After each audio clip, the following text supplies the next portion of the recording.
In today's video, I'm going to teach you how to save a board in Miro.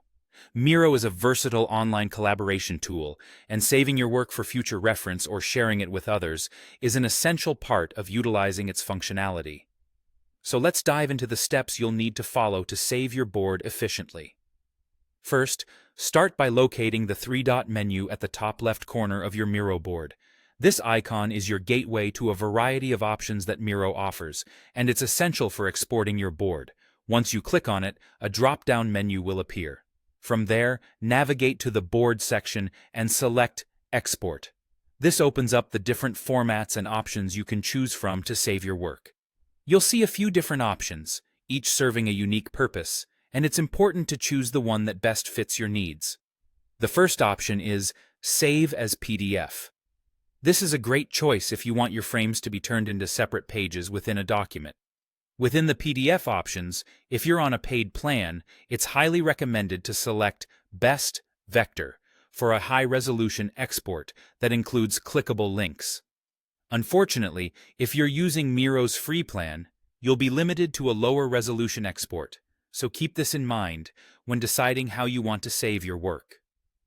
Another option available to you is Save as Image, where you can choose between JPG or PNG formats.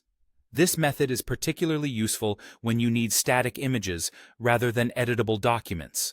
Here, you'll have the option to select the size of your image between small, medium, and large.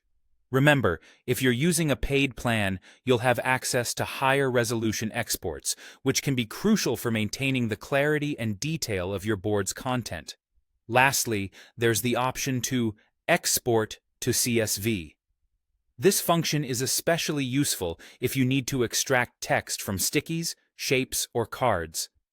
It's a feature that supports both browser and desktop app versions of Miro, offering flexibility depending on how you're accessing Miro and ensuring you have the capability to gather and utilize text data from your board effectively.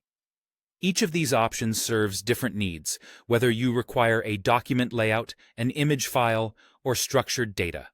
So, assess what your main goal is for the export and choose accordingly. By following these steps, you'll be able to save and share your Miro projects smoothly, ensuring your collaboration and creativity are preserved in the format that works best for you. Thanks for watching, and I hope this guide helps you make the most of your Miro boards.